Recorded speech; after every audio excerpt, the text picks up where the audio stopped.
जो दशकों से हम सबकी रूह में गूंज रहा है। ये सिर्फ एक गीत नहीं, बल्कि त्याग और बलिदान का एक तराना है।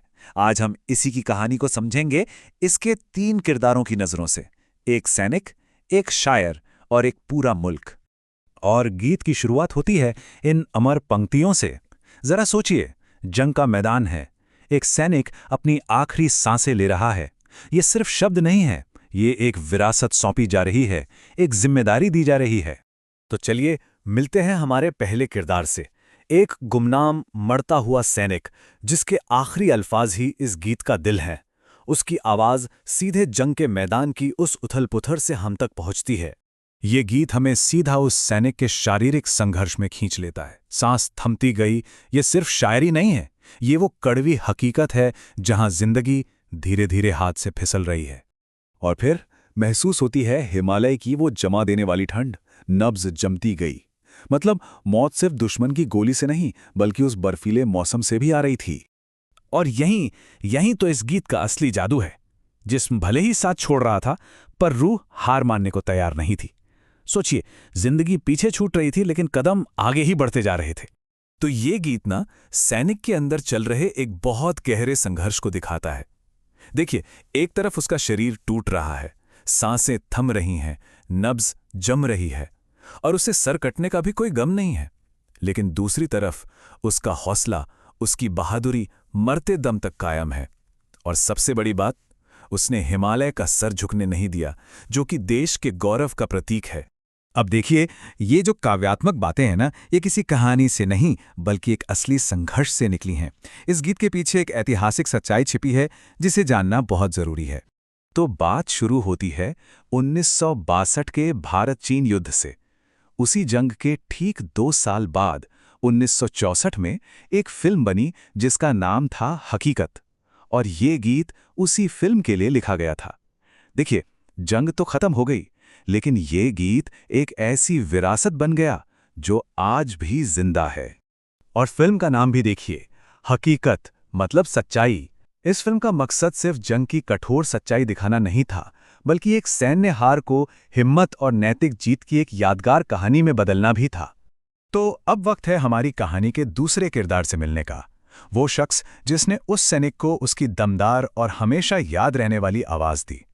और ये हैं कैफी आजमी साहब, वो महान शायर जिन्होंने एक मरते हुए सैनिक के जज्बातों को अल्फाज दिए।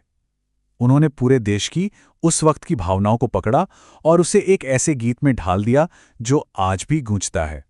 कैफी साहब ने ना कुछ बहुत ही जबरदस्त कल्चरल मेटाफर्स यानी रूपकों का इस्तेमाल किया है।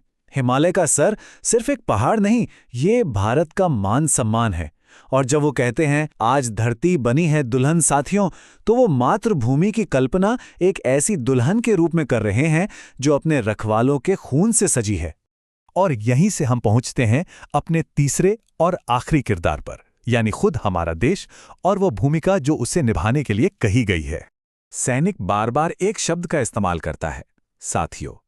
पर ये साथी हैं कौन? वो असल में किससे बात कर रहा है? यही सवाल इस गीत के संदेश को अतीत से निकालकर हमारे आज से जोड़ता है। बात यह है कि साथी का मतलब सिर्फ दूसरे फौजी भाई नहीं हैं। इसका मतलब है देश का हर नागरिक। इसका मतलब हम सब हैं। ये एक ऐसी जिम्मेदारी की पुकार है जो हर पीढ़ी तक पहुंचती है। अब आती है इस गीत की शायद सबसे पावरफुल लाइनों में से एक। ये सिर्फ सरहद की रक्षा करने की बात नहीं है, बल्कि अपने बलिदान से एक ऐसी लकीर खींचने का बुलावा है जिसे कोई दुश्मन पार करने की हिम्मत तक न कर सके। और यहाँ देखिए, शायर ने कितनी खूबसूरती से मिथोलॉजी को इस्तेमाल किया है। देश के लोगों से कहा जा रहा है कि राम भी वही हैं और लक्ष्मण भी वही।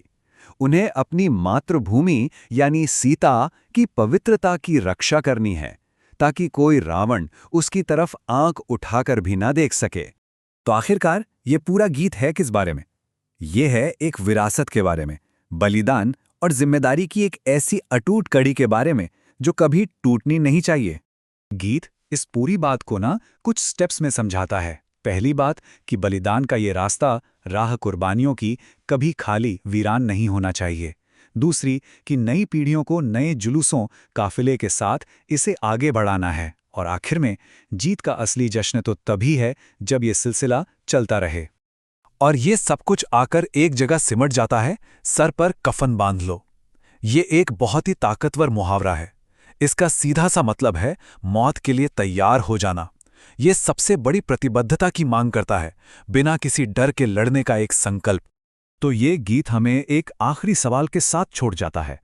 इसकी शुरुआत हुई थी एक सैनिक के आखिरी शब्दों से, जो एक जिम्मेदारी सौंप रहा था। अब 60 साल से ज्यादा हो चुके हैं। आज के दौर में हम सबके लिए उस जिम्मेदारी के क्या मायने हैं?